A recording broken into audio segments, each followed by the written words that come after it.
Pues mi familia se ha vivido mucho tiempo en el Huancayo y mis padres, pues mi madre era más religiosa que mi padre y nosotros somos 6 hermanos, 3 mujeres y 3 hombres, pero ninguno de ellos es religioso o religiosa, así es que nosotros hemos crecido pues en un sano laicismo en Huancayo.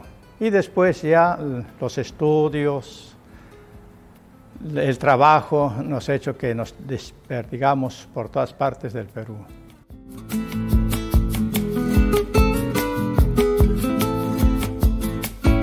Mi primer contacto ha sido con los franciscanos en la iglesia de la Inmaculada de Huancayo, más o menos cuando tendría pues un tercer año de secundaria. Y admiré a esos frailes de Ocopa, de la Inmaculada, austeros, intelectuales, cultos, y que poco a poco fue creando en mí una curiosidad.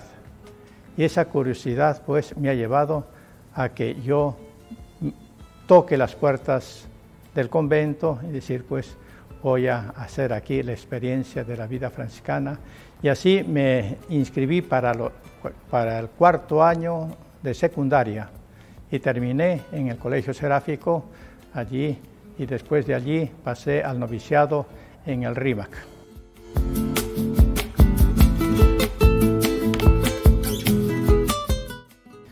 Al principio lo tomaron como una broma, ni sí ni no, pero después, al pasar el tiempo, ya se opusieron bastante.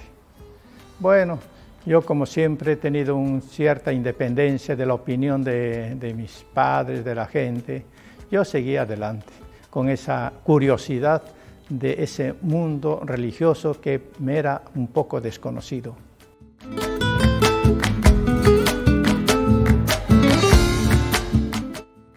Me recuerda mucho los hermanos que han sido estudiosos. Allí, por ejemplo, el padre Bernardo Rea, que era filósofo y enseñaba en la Universidad de Huancayo. Y era pues un intelectual muy admirado por todos.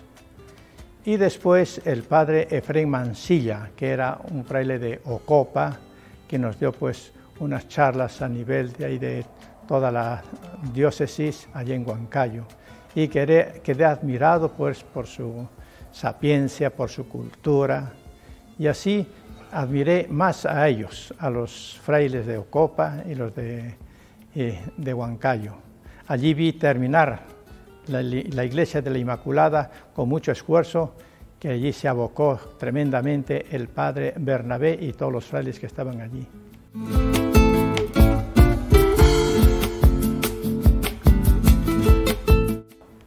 En realidad, pues, es la cuna del franciscanismo aquí en el Perú.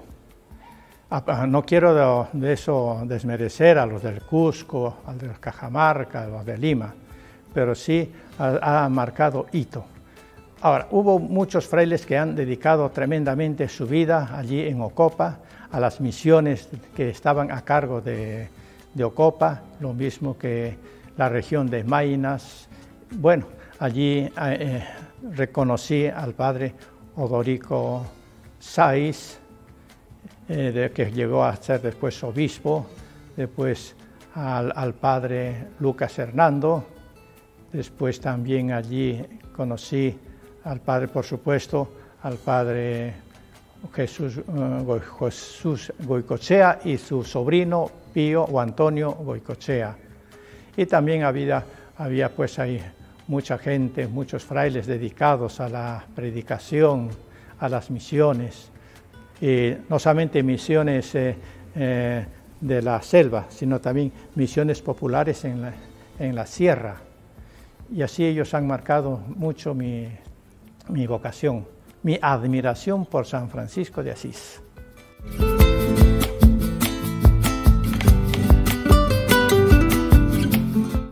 Es ser evangelizador, llevar la palabra de Dios.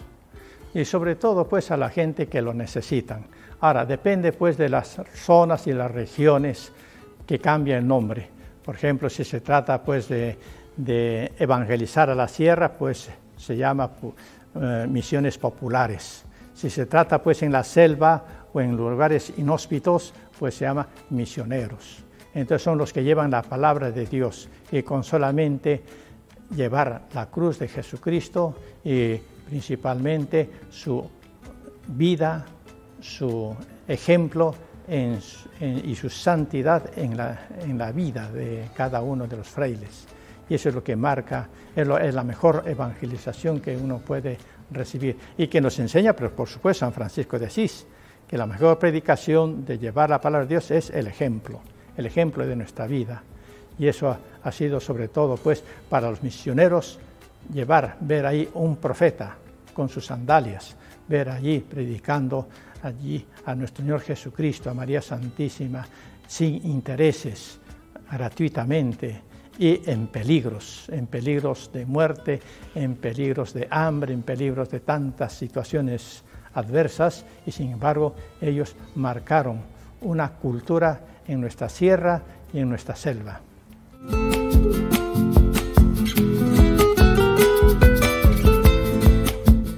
Lo que ha marcado mucho en mi vida sacerdotal para que yo dé el último paso ha sido Jesucristo.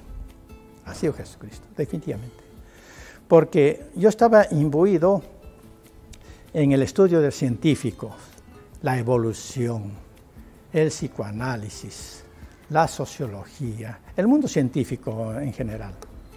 Y eso me ha hecho que yo pierda un poco la fe, Como cualquier joven que va a la universidad y con tantas teorías, tantas cosas, pierden la fe. Yo estaba en esa situación. Lo único que me salvaba era el estudio, la lectura del Evangelio, que allí encontré a Jesucristo. Y era el único que decía, Él es el único que no me puede mentir. No tiene duda en su hablar, en su acción, no tiene dudas. No siembra dudas como siembran los científicos, como siembran los intelectuales. Él no siembra dudas, nos da una seguridad. Y es lo único que él veía. Entonces, en todo ese mundo oscuro, en ese agujero negro, ahí veía al fondo a Jesucristo. Y me agarré a Jesucristo. Dije, pase lo que pase, me hago sacerdote franciscano. Y me aboqué. Y poco a poco, no fue del todo, se me disipó la claridad.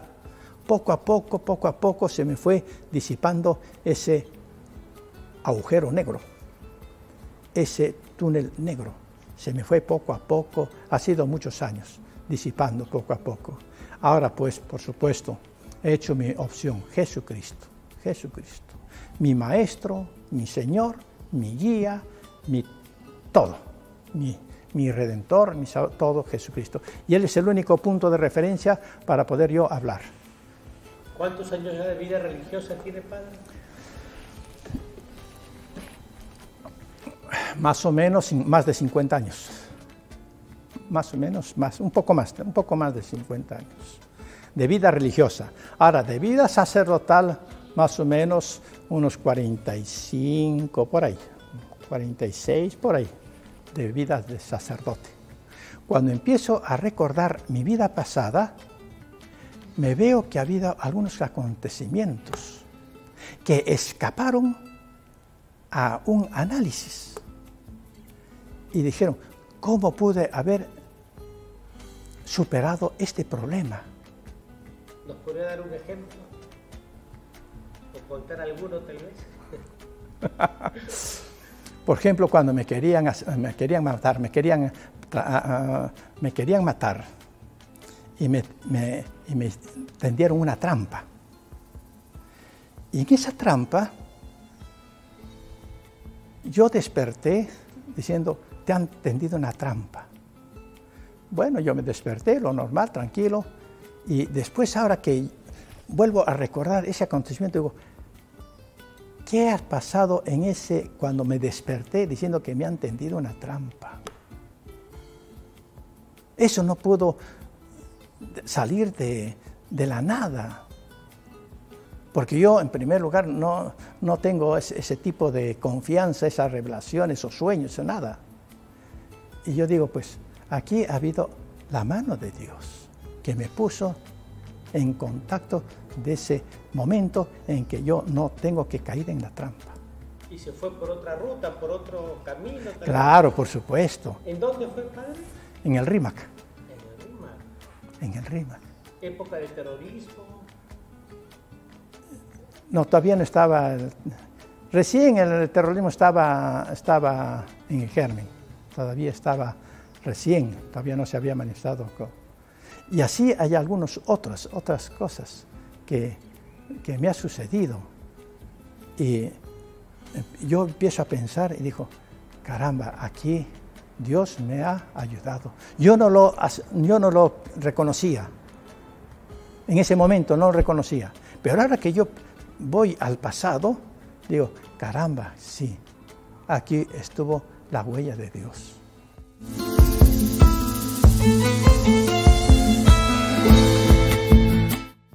Qué bonita ciudad, bonita su gente.